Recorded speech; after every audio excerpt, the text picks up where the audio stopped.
मनाविरुद्ध लग्न भाग 30. रामराव रुचीचं घर निरखत होते. छोटंसं असलं तरी अगदी व्यवस्थित आणि नेटकं होतं. ज्या त्या वस्तू अगदी व्यवस्थित त्या त्या जागी लावल्या होत्या. त्यांची नजर रुचीवर गेली. लग्नानंतरचं तेज तिच्या चेहऱ्यावरून ओसडून वाहत होतं. ती विक्रमसोबत किती खुश आहे हे तिचा चेहरा पाहून कोणीही सांगू शकलं असतं. निर्मलाबाई तिची कोणत्या तरी नातेवाईकांसोबत ओळख करून देत होत्या. तीही हसून त्यांना प्रतिसाद देत त्यांचा आशीर्वाद घेत होती. रामराव कौतुकाने तिच्याकडे पाहत होते. किती लवकर तिने विक्रमच्या कुटुंबाशी जुळवून घेतले होते. तिच्यातील विनम्रता, शालीनता कोणाच्याही हृदयाला स्पर्श करेल अशीच होती. विक्रममध्येही त्यांना कशाचीही कमी जाणवत नव्हती. पण तरीही त्यांचं मन विक्रमशी समीरसोबत तुलना करत होतं. समीरसोबत तिला जे हवं ते मिळालं असतं. कशातही ॲडजस्टमेंट्स करायची गरज नसती अशीच त्यांना वाटत होते. विक्रमचं घर पाहून तर ती गोष्ट त्यांच्या मनात अधिकच खोलवर रुतत होती. ते त्यांच्या विचारातच होते की बाबा. रुचीची हाक त्यांच्या कानावर आली तेव्हा कुठे ते त्यांच्या विचारातून बाहेर आले. रुचिता म्हणाली, बाबा कशाचा विचार करत आहात? रामराव म्हणाले, अगं मी कशाचा विचार करेल आता? बोल ना, काय बोलत होतीस? रुचिता म्हणाली, जेवायला चला ना, भूक लागली असेल ना तुम्हाला? रामराव म्हणाले, हो चल, पण मला आधी तुझी रूम कुठे आहे ते दाखव मला. जरा फ्रेश होतो मी. तुम्हाला फ्रेश व्हायचं आहे आधी सांगायचं ना बाबा. चला मी घेऊन जाते तुम्हाला. रुची त्यांना फ्रेश होण्यासाठी घेऊन गेली.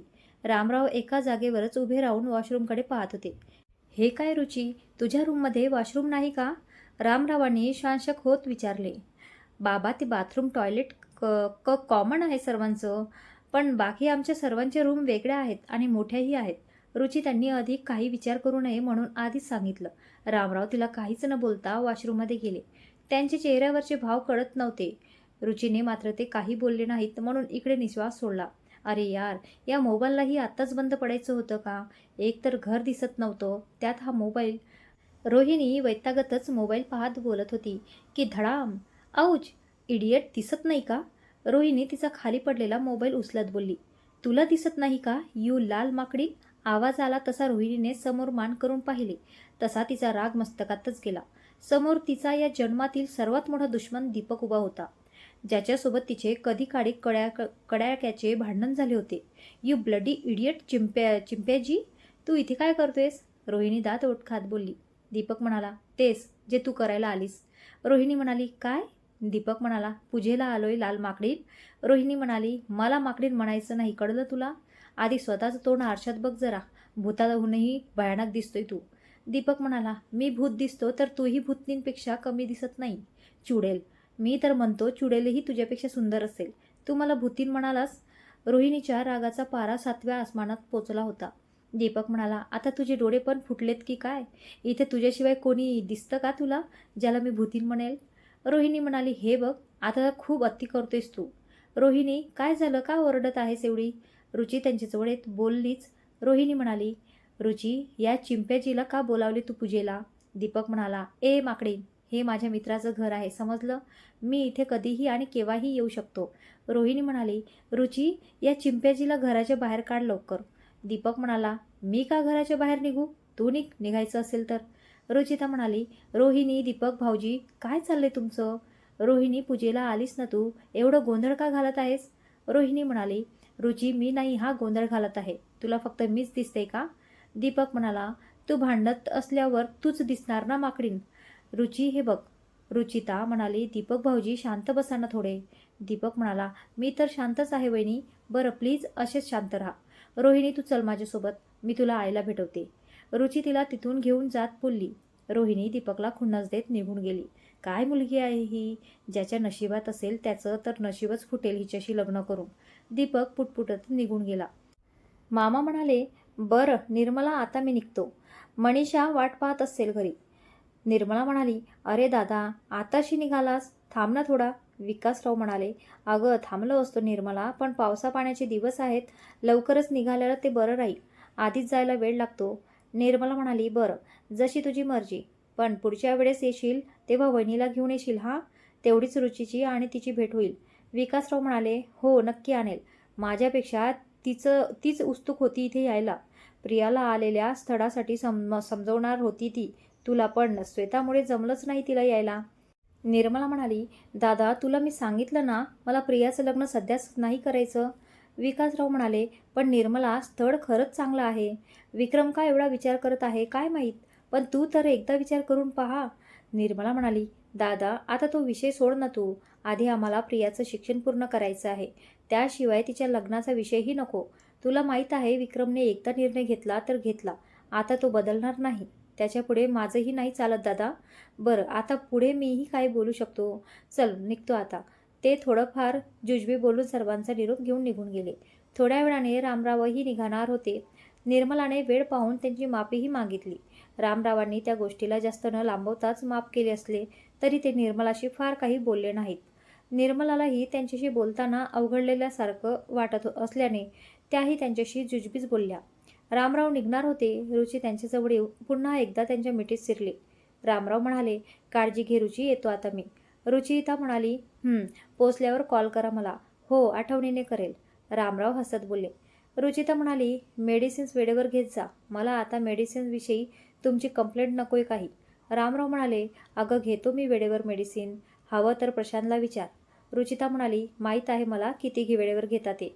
प्लीज बाबा, एवढं केअरलेस नका राहू ना तब्येती बाबतीत. रामराव म्हणाले, कळते मला रुची, मी घेईल मेडिसिन्स रेग्युलर. ठीक आहे, निघू मी आता. बरं या, आणि काळजी घ्या स्वतःची. तूही काळजी घे प्रशांत. क्लास मिस करू नकोस. आता लवकरच ॲडमिशन सुरू होतील. लक्ष दे. रुची असे खूप सारे इंस्ट्रक्शन्स देत होती. सौम्य म्हणाला, वहिनीश्री तू काळजी नको करूस. तो हुशार आहे, होईल त्याची ॲडमिशन. प्रशांत म्हणाला, हो ना दी, आता लहान आहे का मी एवढे सांगायला. रुचिता म्हणाली, मोठाही कुठे झालास, अजून केस कापायचे कळत नाही तुला. हे कसे कापलेत. प्रशांत म्हणाला, दी फॅशन आहे ही, आजकाल असेच केस कापतात. रुचिता म्हणाली, मला शिकवू नकोस फॅशन वगैरे. पुढच्या वेळेस नीट केस दिसायला हवेत तुझे, नाहीतर मीच कात्रीने कापून टाकेन. दी मी नाही कापणार. किती पैसे देऊन ही कट केली मी.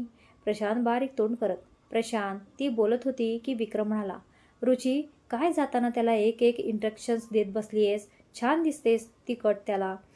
उगीच का कट करायला बोलत आहेस. रुची वेळ होईल आम्हाला, निघतो आता आम्ही. तू ही काळजी घे स्वतःची. रामरावांनी त्यांचा निरोप घेतला. जाताना रुचीने आणि विक्रमने त्यांना जोडीने नमस्कार केला. हळूहळू सर्व पाहुणे मंडळी पांगली. कार्यक्रम छान पार पडला होता. झाला बाई पूजेचा कार्यक्रम. किती गोंधळ असते कार्यक्रम म्हणजे. प्रिया सोफ्यावर रेटत बोलली. सौम्य म्हणाला, ए प्रिय उठ, मला बसू दे. जा पाणी आण माझ्यासाठी. प्रिया म्हणाली, सौम्य मी थकले, दिसते ना तुला. जा किचनमध्ये आणि स्वतः पाणी घे. मी नाही आणणार. सौम्य म्हणाला, तशीही तू काही कामाची नाही. माझी प्राणप्रिय मातोश्री, थोडा चहा कर ना माझ्यासाठी. निर्मला म्हणाली, आता थोड्या वेळापूर्वी तर चहा घेतलास तू सौम्य, आणि किती वेळा चहा घेणार आहेस रे. आता काही चहा वगैरे मिळणार नाही तुला. सौम्य म्हणाला, थोड्या वेळापूर्वी कुठे, तब्बल 1.5 तास झालाय मी चहा घेऊ. एवढे काम केलेत मी आत्तापर्यंत, तर त्या चहाचं पचनही झालं असेल माझ्या पोटात. निर्मला म्हणाली, ते काहीही असो, तुला चहा मिळणार नाही. सौम्य म्हणाला, नको करूस. माझी सीतेसमान वहिनीश्री करेल. चहा करशील ना वहिनी. निर्मला म्हणाली, मुळीच नाही. याला बिलकुल चहा करून द्यायचा नाही सर रुचिता, नाहीतर मी तुझा चहा बंद करेल घ्यायचा. सॉरी सौम्य, आता मी चहा देऊ शकत नाही, नाहीतर मलाही आईच्या हाताच्या चहाला मुकावे लागेल. रुची हसत बोलली. सौम्य म्हणाला, हे भगवंत, यह कैसा घोर अन्याय है मुझ पर. इस नादान बालक को एक कप चाह के तरसा रहे हैं ये लोग. लिया जाएगा, इसका भी बदला लिया जाएगा. कशाचा बदला घेणार आहेस रे तू सौम्य. विक्रम तिथे त्यांच्याजवळ येत बोलला. सौम्य म्हणाला, कशाचं नाही भाताश्री, मी तर अभ्यासाविषयी बोलत होतो. आता जायला हवे ना मला हॉस्टेलमध्ये, तेच सांगत होतो यांना. विक्रम म्हणाला, आज तर अभ्यासासही केला नाहीस ना तू. तुला मी बोललो होतो ना, कामे राहू दे आधी अभ्यास कर म्हणून. सौम्य म्हणाला, भाताश्री, घरी पूजा आणि मी एकटा तिकडे रूममध्ये बसून अभ्यास करू का. कसे वाटले असते ते. माझं जाऊ द्या, मी करेलही अभ्यास, पण इथे तुम्हाला माझी किती कमी जाणवली असती. माझं मी हँडल केलं असतं, पण मी असताना तुम्हाला सर्वांना झालेला त्रास मला बघवला गेला नसता ना, म्हणून मी तुम्हाला मदत करायचं ठरवलं. तसंही दादा मी सांगितलं ना, माझा अभ्यास झालाय ते. मला फक्त रिव्हिजनची गरज आहे. विक्रम म्हणाला, मला तुझे मार्क्स कमी दिसले ना, मी सोडणार नाही तुला. त्यामुळे नीट अभ्यास कर, समजलं.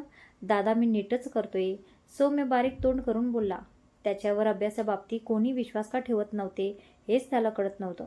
थोड्याफार गप्पा मारून सर्व आपापल्या कामी लागले आणि मेन म्हणजे आपल्या सौम्य भाऊही अभ्यासाला लागला. त्याने जणू चांगले मार्क्स आणायचे व्रतच पकडले होते. रुचीने त्याला थोड्या वेळाने दूध आणून दिले.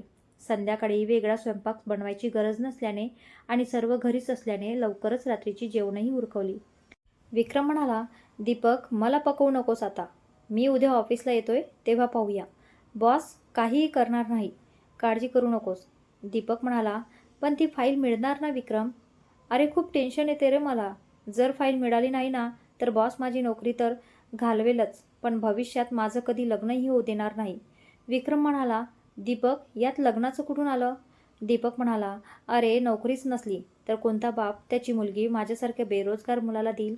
विदाऊट नोकरी who will ready to give me छोकरी? अँड विदाऊट छोकरी how can I birth my own team of छोकरा छोकरी? विक्रम म्हणाला, दीपक, माझ्या डोक्याचं दही करू नकोस. मी सांगितलं ना फाईल मिळेल म्हणून. ऑफिसमध्येच कुठेतरी असेल, उद्या शोधू आपण. दीपक म्हणाला, बरं, आता तू बोलतच आहे तर ठीक आहे. विक्रमने त्याच्याशी बोलून फोन कट केला आणि वळणारच होता की रुचीने अचानक येऊन त्याला करचूनच मिठी मारली. ती पूर्णपणे त्याच्यावर झुकली होती.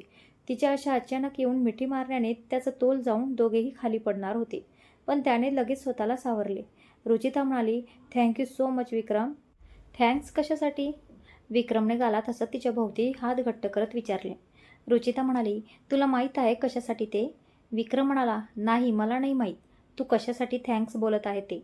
रुचिता म्हणाली, तू घरी गेला होतास ना बाबांना पूजेसाठी बोलवायला? पण त्यासाठी फक्त थँक्यू, बाकी काहीच नाही मिळणार मला.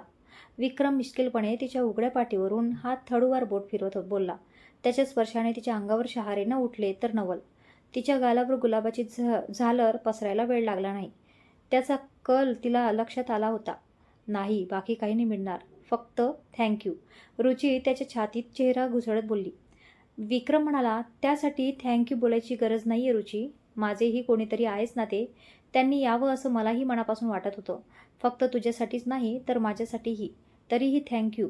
रुची त्याला अजूनच घट्ट बिलगत म्हणाली. विक्रम म्हणाला, त्यासाठी मला थँक्यू नको हां. तुला द्यायचं असेल तर मला तू दुसरं काहीतरी देऊ शकतेस. दुसरं काय देऊ?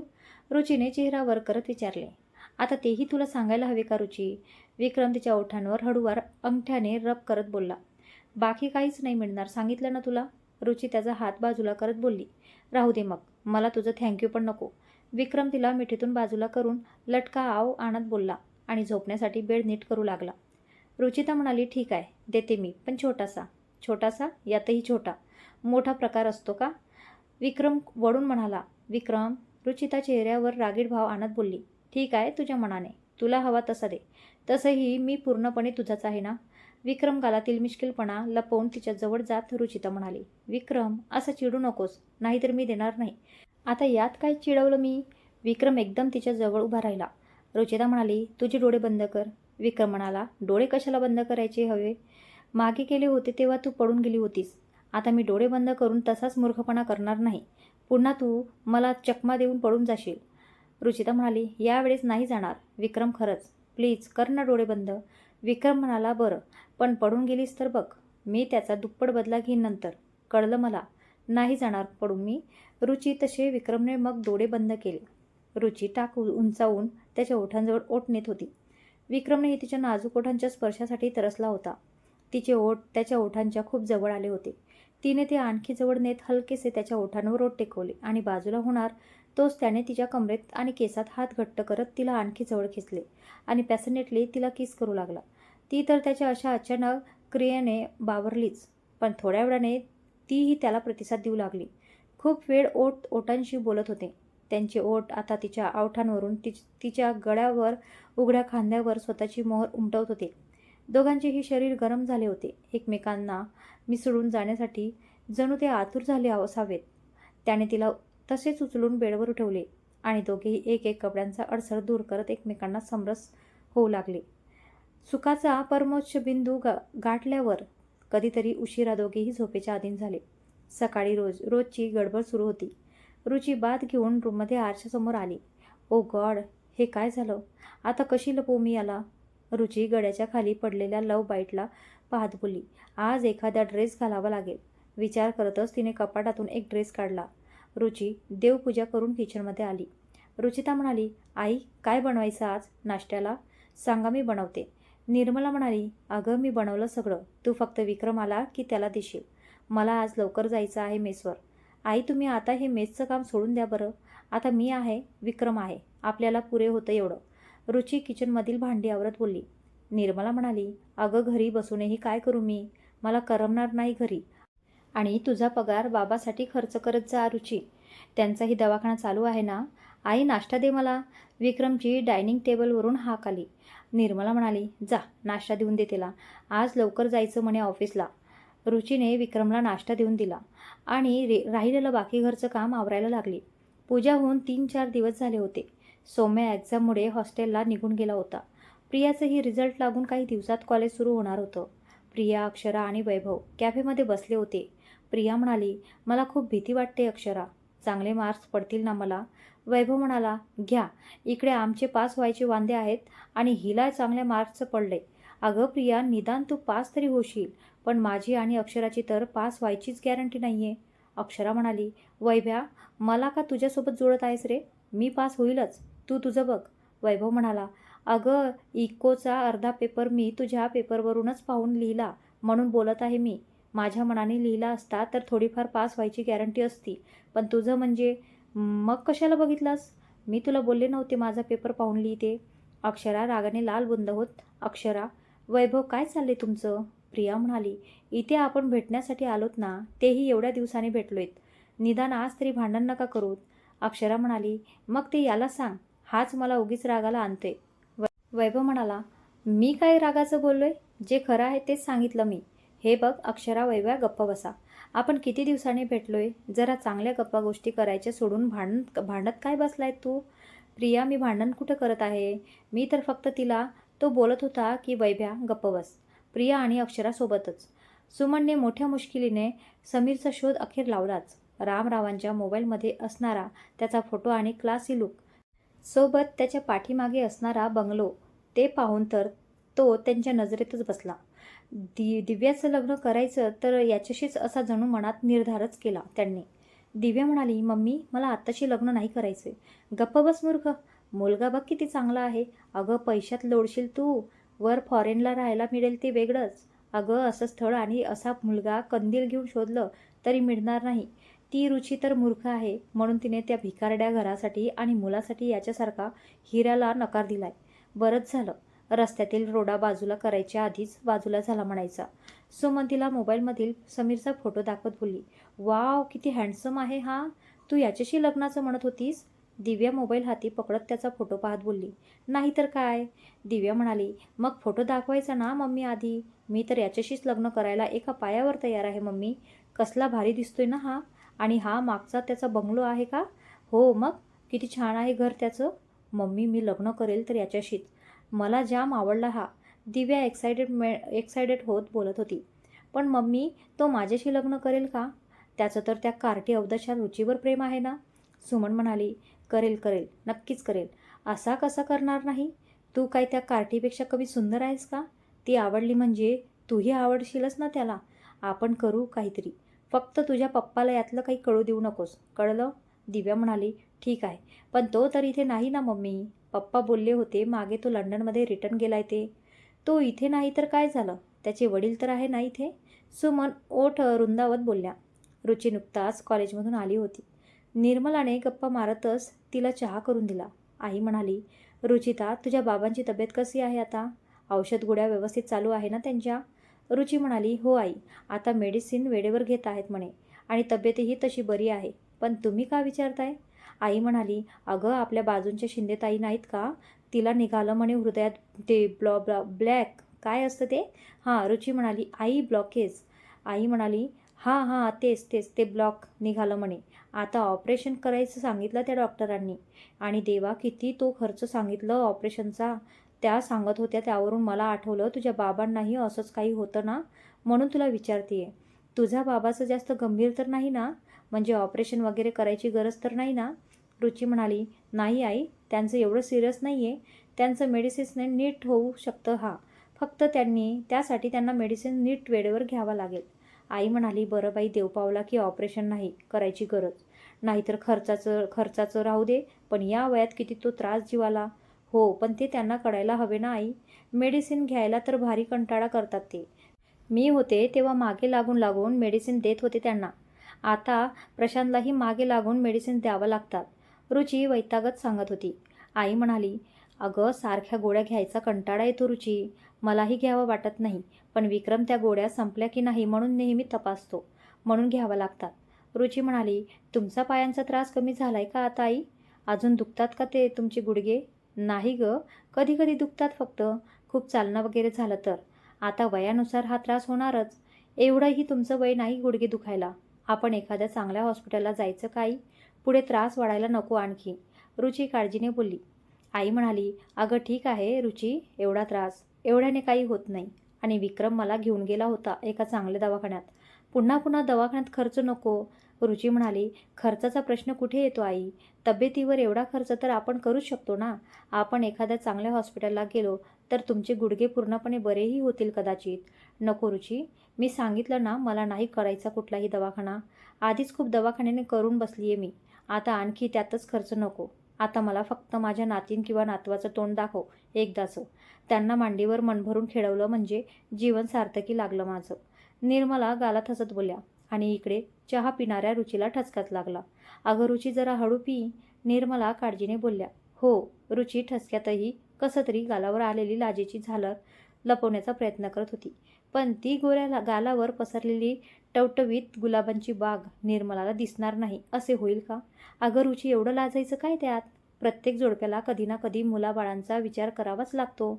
आणि तुमचंही आता सगळं सुरळीत सुरू आहे म्हणून बोलले. बाकी तुमची मर्जी. मी काय तुला बाकी सासवांसारखी जबरदस्ती करणार नाही. निर्मला गालात हसतच बोलल्या. आई मी आले, माझा मोबाईल चार्जिंगला लावून. तिथून लवकर सटकण्याच्या दृष्टिकोनातून बोलली आणि तिथून लवकरच छूमंतरी झाली. अगं रुची, एकतर निर्मला इकडे बोलत होत्या, पण त्यांचं काही ऐकायला ती तिथे थांबलीच कुठे होती. थँक गॉड विक्रम, फाईल मिळाली, नाहीतर टकल्याने मला नोकरीवरून तर काढलंच असतं.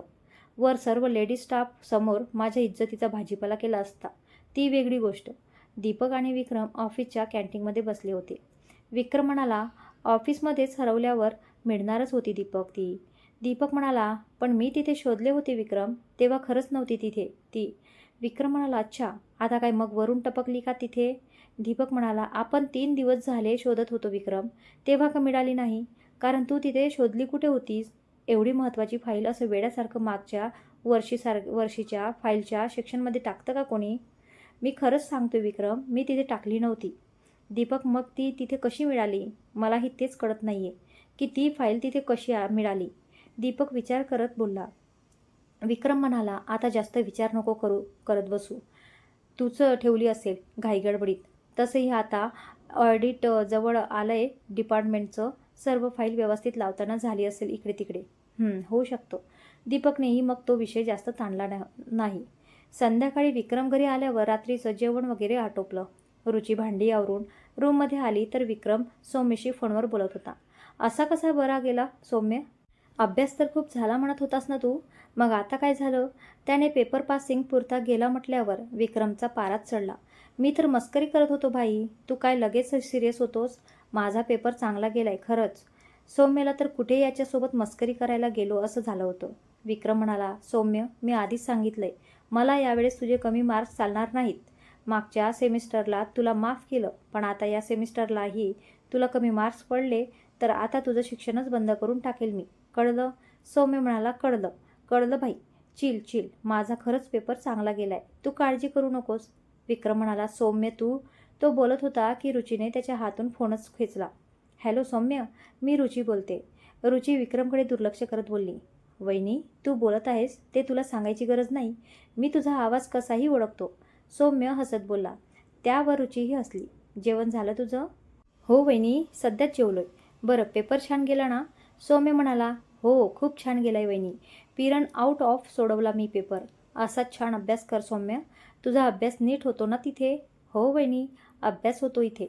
रुची म्हणाली, बरं नीट काळजी घे स्वतःची, फक्त अभ्यास करत बसू नकोस, नीट खात पीत जा, चांगली झोप वगैरे घेऊन मगच अभ्यासाला लागत जा. हो वहिनी, रुची म्हणाली, बरं आता ठेवते मी फोन, काळजी घे. ठीक आहे? हो वहिनी, तू पण काळजी घे स्वतःची. मातोश्रीलाही जरा काळजी घ्यायला सांग. सतत इथे तिथे फिरत असते ती. पाय दुखतात तरी कळत नाही काही. सौम्य, तू इथली काळजी करू नकोस. फक्त तुझ्या अभ्यासावर कॉन्ट्रॅक्शन कर. रुचीने त्याच्याशी थोडंफार बोलून फोन ठेवला. रुची, मी बोलत होतो ना त्याच्याशी, फोन का खेचून घेतलास? आतापर्यंत त्यांचे संभाषण ऐकणारा विक्रम बोलला. रुची म्हणाली, असं बोलतात का विक्रम?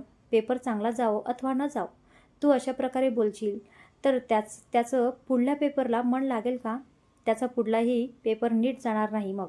किती उत्सुकतेने तुला कॉल केलाय त्याने, आणि तू आहे की त्यालाच बोलत बसलास? विक्रम म्हणाला, एवढा अभ्यास करून पेपर बरा गेला म्हटल्यावर पूजा करायला हवी का मग त्याची? पूजा कशाला करायची हवी? फक्त नीट बोललं तरी होतं. विक्रम म्हणाला, मी नीटच बोलत होतो रुची. रुची म्हणाली, याला नीट बोलणे म्हणतात? जाऊ दे, तुझ्याशी वाद घालणे म्हणजे दगडावर डोकं आपटण्यासारखंच आहे. कितीही आपटलं तरी आपलंच डोकं फुटेल. तो पुटपुटत बेडवर पडला. काय बोललास? रुची त्याच्याकडे बारीक डोळे करून पाहत. विक्रम म्हणाला, झोपायला कधी येणारेच विचारतोयस? येईल थोड्या वेळात. रुची ड्रेसिंग टेबलाजवळ जात तिचं बॉडी लोशन हाती घेत बोलली. सकाळी विक्रमची रूममध्ये ऑफिसची तयारी चालू होती. तो कपाटात त्याचं ब्लॅक शर्ट शोधत होता, पण खूप वेळ झाला त्याला ते मिळत नव्हतं. रुची, माझं ब्लॅक शर्ट कुठे ठेवलंय? त्याने रूममधूनच किचनमध्ये काम करत असणाऱ्या रुचीला विचारले. तिथेच आहे विक्रम, नीट बघ जरा, मिळेल. तिथे कुठे रुची? कुठेच मिळत नाहीये. किती वेळ झाला शोधत आहे मी. विक्रम वैतागत बोलत होता. एक तर त्याला आज लवकर निघायचे आहे, त्यात रुचीने त्याचा शर्ट कुठे ठेवला होता काय माहीत, मिळतच नव्हता. रुची म्हणाली, कपाडाच्या वरच्या साईडला बघ, तिथेच असेल. किचनमधून बोलली. आई म्हणाली, अगं मिळत नसेल तर शोधून देत रुची त्याला. तिथेच ठेवलंय आई, नीट बघितलं तर मिळेल त्याला. खूप शोधायची गरज असती तर मीच शोधून दिलं असतं, चपात्या लाटत बोलली. मग निर्मलाही काही बोलली नाही. कुठे ठेवलंय काय माहीत शर्ट. 17 वेळा इकडच्या वस्तू तिकडे ठेवायची सवय पडली आहे हिला. विचारतोय तर शोधून द्यायचंही कळत नाही. एक तर उशीर होतोय. त्याचं वैतागून बडबड शर्ट शोधणं चालू होतं. पूर्ण कपाट पालथं घातल्यावर तिच्या एका साडीच्या खाली घडी केलेलं ब्लॅक शर्ट त्यालाच मिळालंच. त्याने ते पटकन घेतलं आणि अंगावर चढवलं. तो कपाट बंद करून वळलाच होता की त्याला कपाटाच्या खाली पडलेलं टॅबलेटचं एक पॅकेट दिसलं. त्यातील काही टॅबलेट घेऊन खाली केलेल्या होत्या, तर काही टॅबलेट तशाच होत्या. या टॅबलेट कोणाच्या आहेत? त्याने कपाडावर आठ्या पाडत ते उचललं. या कशाच्या टॅबलेट आहेत? तो त्या टॅबलेटच्या पॅकेटकडे निरखून बघू लागला. डोकेदुखीच्या तर नाही वाटत. कपाटातून पडल्या म्हणजे रुचीच्याच असायला हव्या, पण ती तर डोकेदुखीशिवाय दुसऱ्या कोणत्या टॅबलेट ठेवत नाही. आणि आता तिची तब्येतही व्यवस्थित आहे. मग या टॅबलेट? तो विचार करत होता. तो विचार करतच तिला हाक मारणार होता की त्याच्या काहीतरी लक्षात आलं. त्याने मोबाईल काढून गुगलवर त्या टॅबलेटच्या पॅकेटवरील नाव सर्च करायला टाकलं. पण जसं ते नाव सर्च होऊन समोर आलं तसा त्याचा राग मस्तकातच गेला. रुची, त्याची जोराची हाक. कशाचे टॅबलेट असेल? काय कारण असेल त्या टॅबलेटचं घेण्याचं? तर जाणून घेण्यासाठी पुढील भाग नक्की बघा. आजचा हा भाग तुम्हाला कसा वाटला हेही कमेंटमध्ये नक्की कळवा आणि चॅनलला सबस्क्राईब करा. तर भेटूया पुढील भागात. धन्यवाद.